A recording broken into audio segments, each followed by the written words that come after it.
Hey everybody, and welcome to part 2 of the origin of the DSJ Brigade. Well, as I stated in part 1, I talked about the beginnings, but now we're going to talk about how the brigade even formed in the first place. And this go back, before even my YouTube career, if you can call it a career, but anyway. Back in 2002, when I was going to college. That's where I met the person who would end up becoming my significant other, my partner. And that person was indeed Shemaya. She always had, had my likes and all that. We had a lot of things in common. We're both nerdy, even though I'm nerdy on one extreme when it comes to the extensive game library I have, and then on top of that, math, while she's nerdy on other stuff. Granted, I don't consider her fashion to be nerdy, but she does have a lot of information on that crap. But anyway, now me and Shemaya met way back in community college in 2002.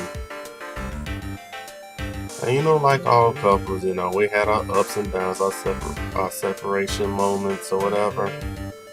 But through all that, we knew each other for over 10 years. And the thing that brought us together, you won't even believe if I told you. The thing that brought us together was a conversation about The Legend of Zelda on the NES, where she admitted that she could not beat, and she still can't beat to this very day. Matter of fact, amazingly, I heard a lot of people still can't beat that, but whatever. I could beat it. But anyway, enough about that. And that's how we ended up breaking the ice back then. When she first met me, she thought I was a spoiled brat. I get what I want and all that. Anyway. Because I'm not gonna lie, when I was growing up, I was spoiled. Mainly because, I was the youngest of my family. I only have one older sister. And not only I'm the youngest in my family, I'm the only son in my family. So that's a double bonus. However, not a spoiled. I'm not all that spoiled now. But anyway, back to the love story I have and how me and Shemaya met. Like I was saying, yeah, I'm all over the place. But we met each other in community college. She worked at the tutoring center as the secretary there, and I eventually became one of the math tutors, mainly for pre-calculus and all other algebras. And ever since then, we started, talking, then we dated, and then we were going back and forth in and out of relationship with each other. Then eventually we went to a 4-year university, which is University of Pembroke. In her case, that was her first 4-year university. In my case, it was my second because I went to UNCG first in my freshman year. And despite all the issues we had, when we were separated from each other, we had each other's back regardless. And as therapy, we played Tekken. And at that point in time, Tekken 5 was out for the PS2. And we used that as therapy to deal with the shitty relationships we had during that time. And I do mean shitty.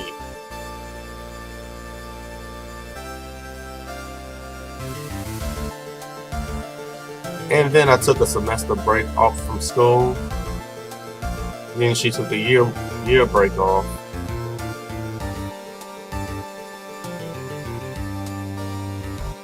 Then a lot of stuff happened during that break. I worked a dead-end job at Pizza Hut for almost 3 years at that time. Well, I was working there while I was going to school, but I became a shift manager there while I was out of school, and she was dealing with some other stuff, but we kept in contact regardless. And then I decided to return to school, a semester early, and pretty much did what I need to do. And I encouraged her to come back. She came back a semester after I did, which resulted in us graduating with a very high GPA, I might add. See, here's the thing about the professors we had when we went to that school. They knew how smart we were, but they loved to put us in constant competition. Which, good boy. Shemaya's competition streak has to be one of the worst I ever faced. Because she does not like losing, and she doesn't take losing well. Yeah, I know it's the pot calling the kettle black because I'm the same way.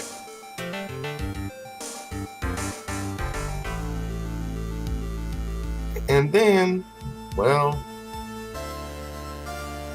like I said, 2007, 2008, when I started doing videos and on YouTube, she wasn't really watching YouTube at all. But anyhow,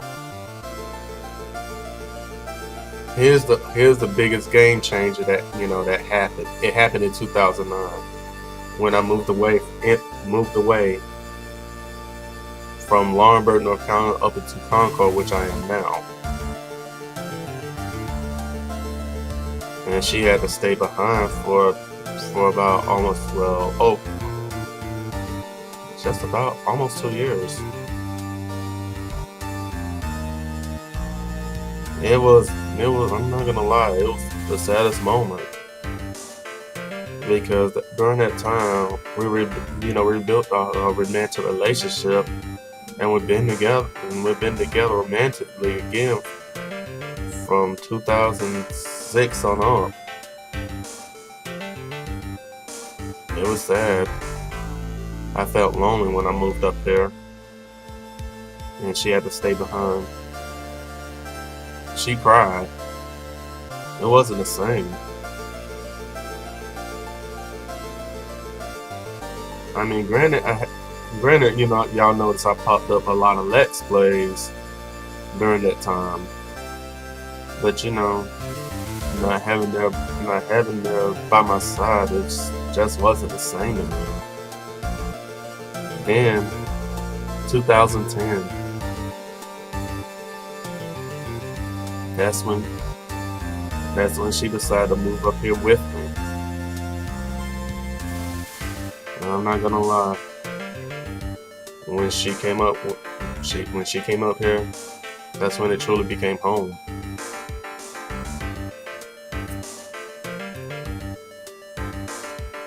But I guess y'all wondering why am I spouting about this whole love story and what this had to do with the formation of DSJ Brigade. Actually, it has a lot to do with it. Okay, if y'all know, when I first made up that name, I always say she was the other half of it, because literally she is.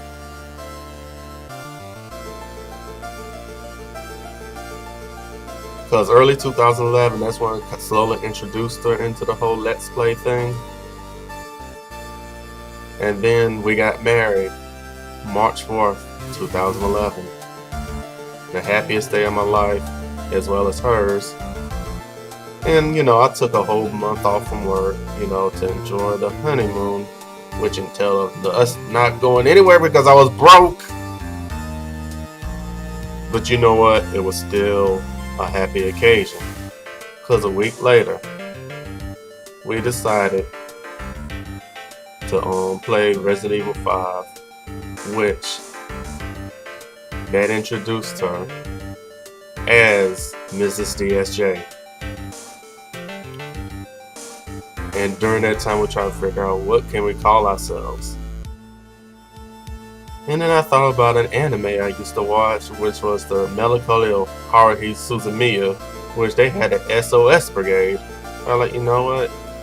Since we like video games, and I kind of like more types than she does, but she beginning to like more types now. You know what? Let's call ourselves the DSJ Brigade. And yes, I know the name is somewhat self-serving, but here's the ironic part of it all. My true first name starts with a D, while my wife's first name starts with an S. And as far as the J goes, our daughter. Granted, she don't be in videos, you know, herself, but the fact is, anytime I talk about my daughter, I refer to her as Little J. So, what do you know? Our three names actually match my own initials. So the name stuck. So we stayed the DSJ Brigade. And you know what? We did a lot of games we liked together. We did a couple we couldn't stand at that.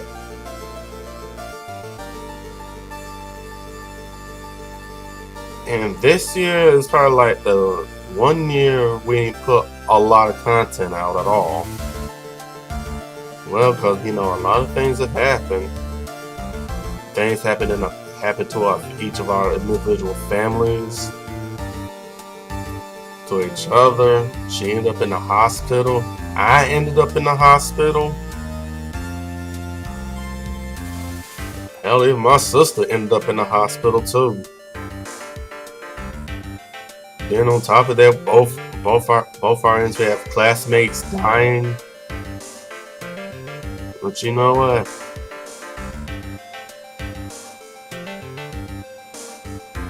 I think this is the reason why we both decided to continue to make videos now. Because there's even games or anything that keeps our memories of our classmates alive within us. Every game we play. Not only that, not just our classmates, our other friends, even our family. That's why to us, our games have history. It's like something that we can't, you know, dodge.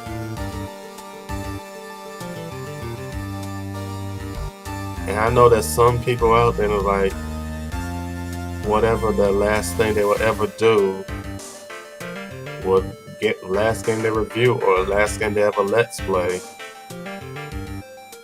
It's always a very special game. And you know, I respect that. In my case, about me and Shamaya, the only time we'll actually truly stop, if we truly feel, it's time. And you know what? There's a lot of special games that, you know, that I received in my life when I was growing up. There's one game in particular I would like to talk about. I was going to save it for Damien's History in Gaming, but you know what? I'm going to still do a video on it, but I'm just going to be blunt.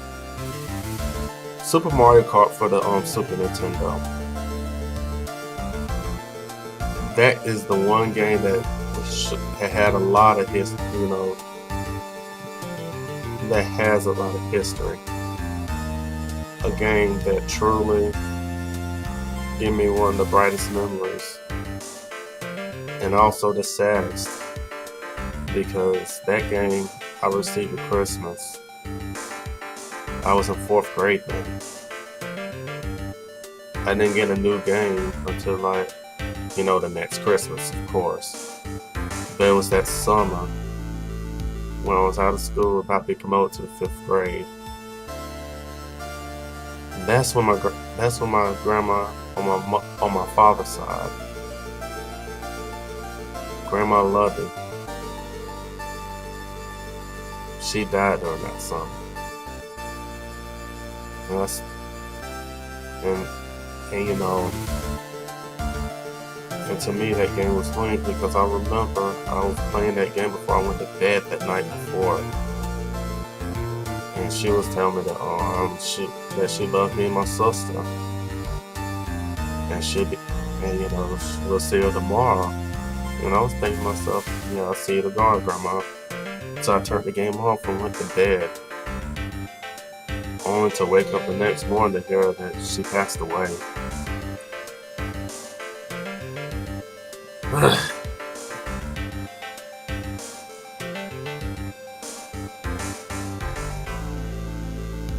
Out of all the relatives' deaths that I dealt with growing up, that one was the one that shook me up the most.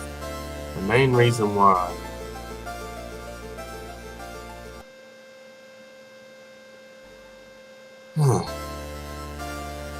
Like I said, that my grandma. She lived right beside us, and we was over there every day. When my mom and my father was at work, she took care of me and my sister. And that then, a lot of my relatives used to come around a lot back then. And I'm not gonna lie, that's probably the only death that truly made me stop playing video games for at least a few months. I let my cousins play it, but I just had this attitude, like I didn't feel like playing anymore.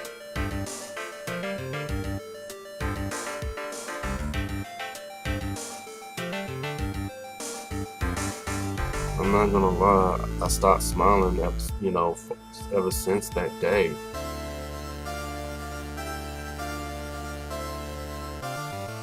Because I love to show my grandma, every new Mario game I had. And I usually just played in front of her, and she used to smile. Granted, she didn't like technology like that. And she was born in 1903. But it was just nice to know that there was someone just watching me play the game. And when she died, it's just like I felt like I had no audience. And not only that, that's around the same time when my sister stopped playing too. But it wasn't because of death, it's because, she was growing up. Granted, my sister secretly plays her son and daughter's video game now. But, yeah. And I think my wife even had a similar experience when it came to a video game too. When her grandma died. But I can't even pinpoint which game that she was playing during that time because I know she stopped playing for almost a year.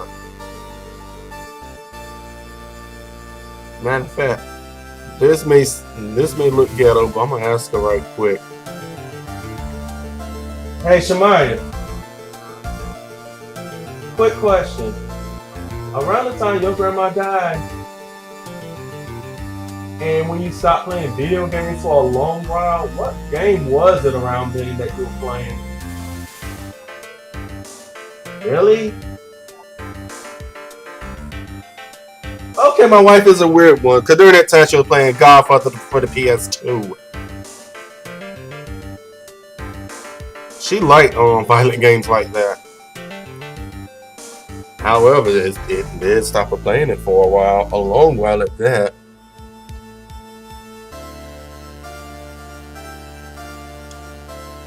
But you know what? I think that's the main reason why we started back playing games again. Because it's those games that keep their memories alive within us.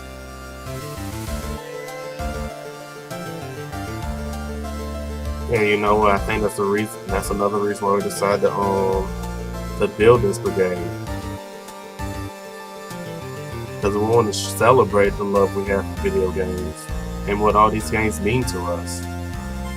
I know a lot of other YouTubers do that already, but we're doing it, from our own perspective, in our own way. Wow, this kind of ran on longer than I thought it would.